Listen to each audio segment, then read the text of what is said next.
Okay, so church good, politics bad, until the early 70s, when Heritage Foundation co-founder and Dwight Schrute understudy Paul Weyrich realized that churches were full of potential Republicans. These people who really have the same morals, who have the same ideals. The theologically conservative Christians were the largest tract of virgin timber on the political landscape.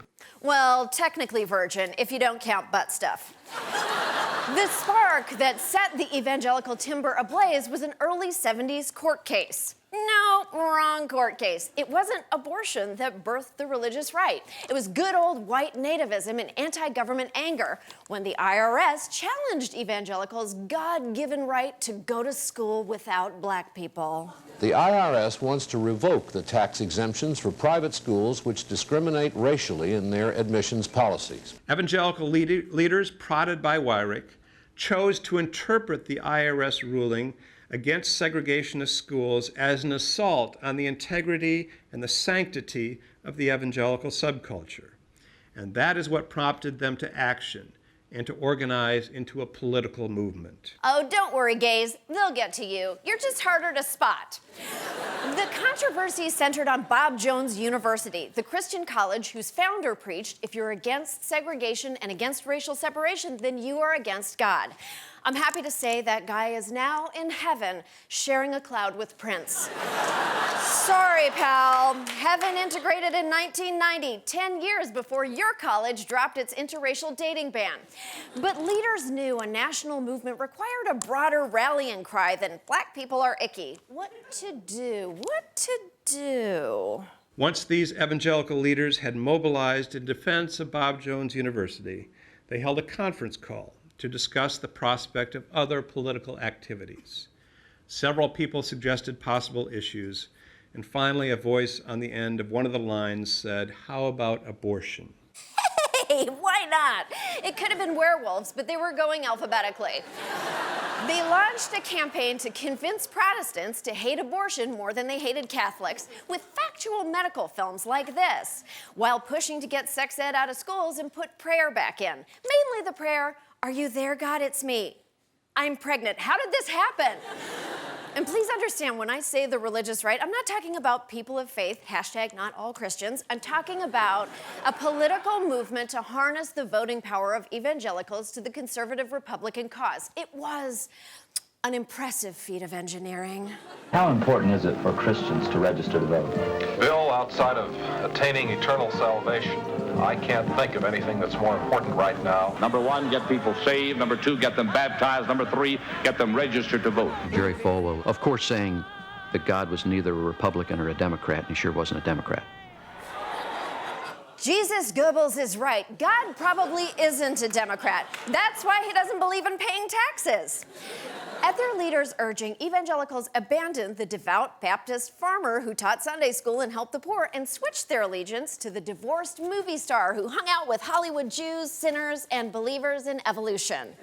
I'm sick and tired of hearing about all of the radicals and the perverts and the liberals and the leftists and the communists coming out of the closets. It's time for God's people to come out of the closets, out of the churches, and change America.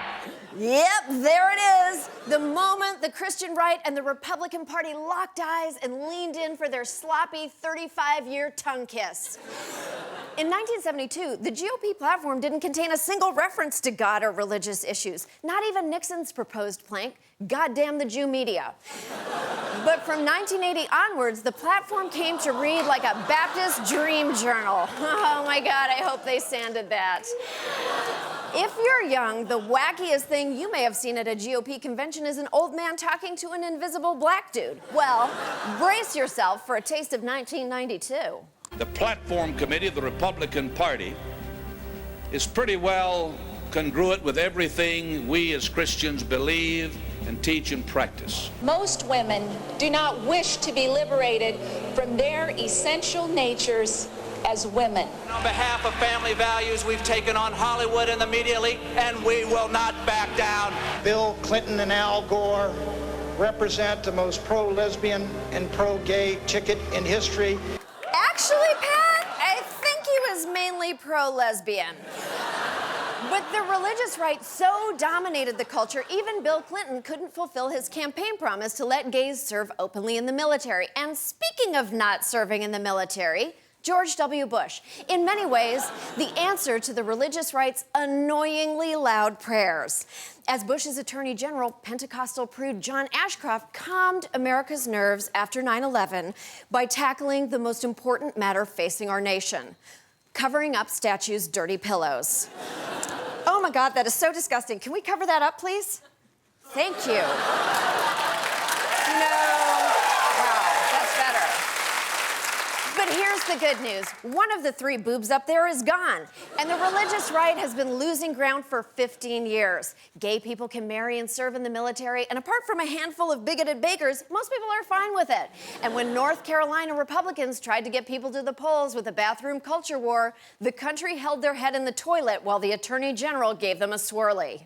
Let me also speak directly to the transgender community. The Department of Justice, and indeed the entire Obama administration, want you to know that we see you, we stand with you, and we will do everything we can to protect you going forward. A black female attorney general standing up for LGBTQ rights. Merry Christmas, religious right. I mean, happy holidays. Old-fashioned values voters no longer have the clout to get their VAT monster the nomination, much less the Oval Office. And the new evangelicals are happy to ditch the Bible for good old white nativism and anti-government anger. Hey, just like you taught them. We'll be right back.